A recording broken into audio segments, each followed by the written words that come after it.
we go. Hello everyone, this is John with Money on the Floor Currency Trader, and I'm going over John's Super RSI Cross EA. It is probably one of the best robots I have, and I use it every day in my trading.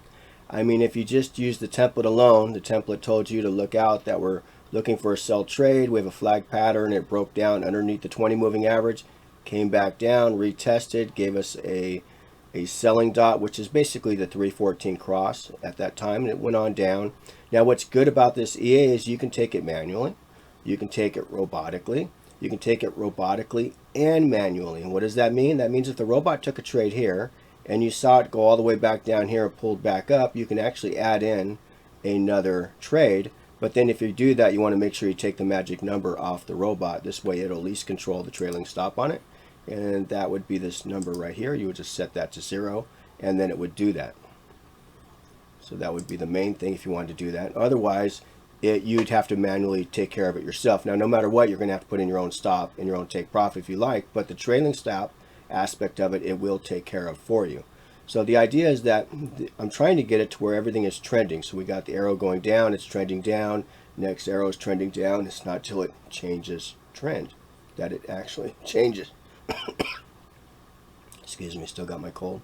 And that's what's very powerful about this, is to get it to do that. Now, if yours isn't doing that, the idea is that we need to go into the arrows.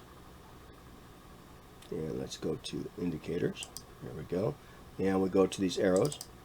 And the arrows are what's going to decide. Now, right now I have it set on 6, 20, 14, 10. And 6 is going to be the RSI level that you want. We can go anywhere from 18 to 4. So, I mean, you know, do experiment with that and see what works. So the idea is that, let's say we go back to before we were running 10, because at that time I thought 10 was probably the best.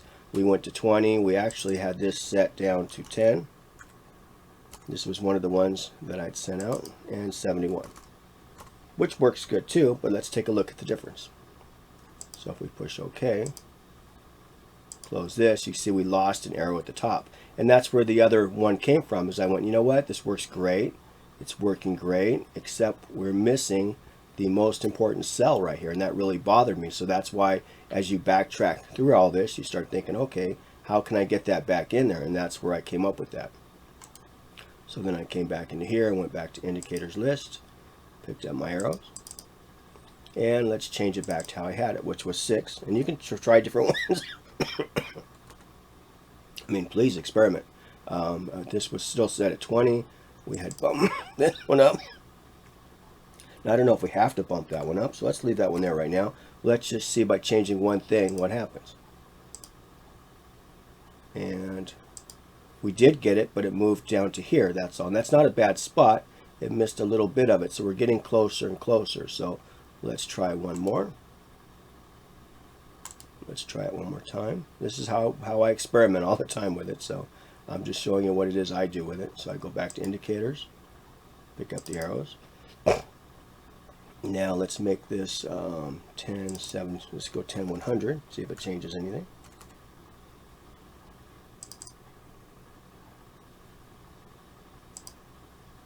Did not. Okay, so that didn't change anything on the arrow. So let's try one more time.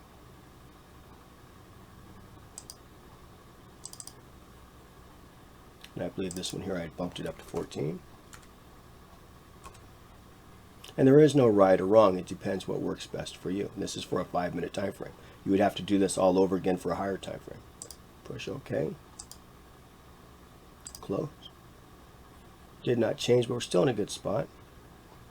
Everything here is still coming down, still coming down, still coming down. Now let's see if any of that changed in here. That's the question. So let's go back to that again. Let's take this back down to 10. You got to do only one at a time, otherwise you won't know what does it. And it didn't change much in here, still looks about the same.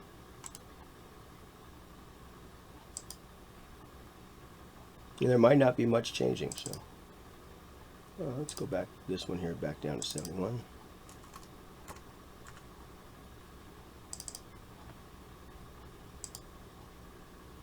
No, not much changing in here either. Okay, so we're still about the same. Still looks good. It's all still trending the same way. If I was taking these mechanically and I got out up here on the red dot, I'd be happy. And it gave you one more, you got out on the red dot. So it's all working well right there. So you can see by changing them what it does. And then also remember, once you get numbers you like, then you actually have to go into the robot and change it too. So let's do that too. So since we found out we liked 6 for 5 minutes, we had 20 for here.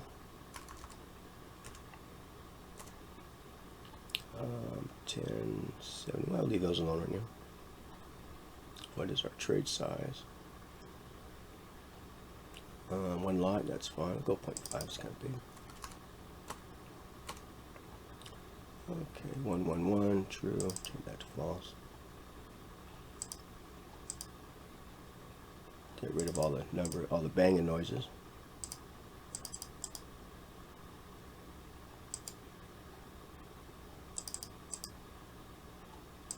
There we go. Now it's all set to go. Okay, so now I'm happy with how it's set up now, and I was running it like this before, and this is what I didn't have one here. Now I got one here, so now I'm very happy because now I'm making money down, then making money up.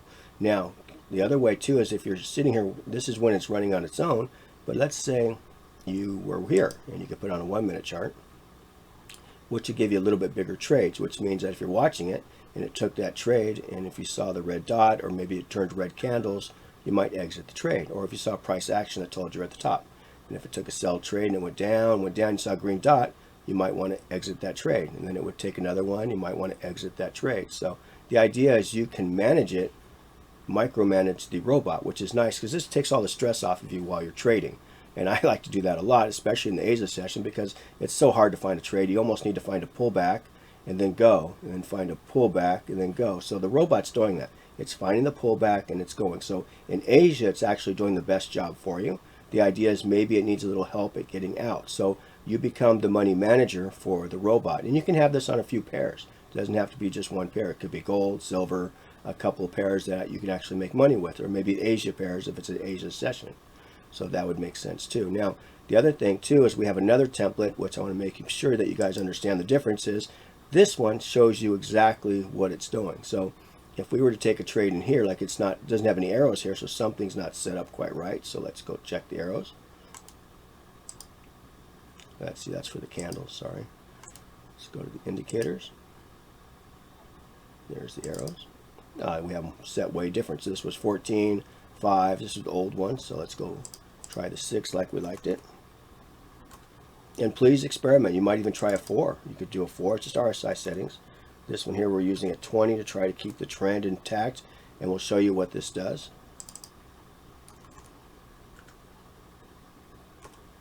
And we'll leave that one at 100. Okay, so now we got the arrow set up. So now we got an arrow there, which is perfect. We have an arrow there. We have an arrow at all the locations where we like the arrow. It worked good. Now we need to make sure that we got it set up with the rest of our chart, because this is just visual. The robot is its own thing. So whatever you put in the robot, excuse me, it knows what to do. This is for us to visually see it. So now we come down here and see what we have this set to. This is for the fish. Remember, we have it set to 20. So now we can set it to 20. We can see what that actually does. Boom, makes a big difference there. Okay, it means more red over here. It means it only allows the green one here. Okay. And then we set this one here. This is our triangle MACD. Remember, this is the standard settings. So we're going to set this back to 14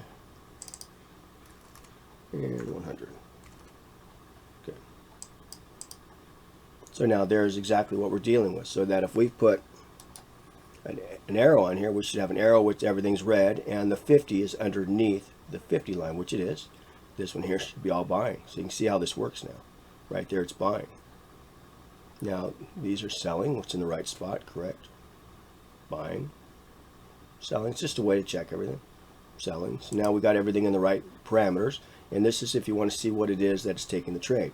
And then as you're trading it, if you find you're not making money, or maybe you had a couple losses or a couple wins, or you wanted to go through it again, you have to go through it. Now, you might want to go through it on different time frames. Maybe you're trading the 1 hour charts.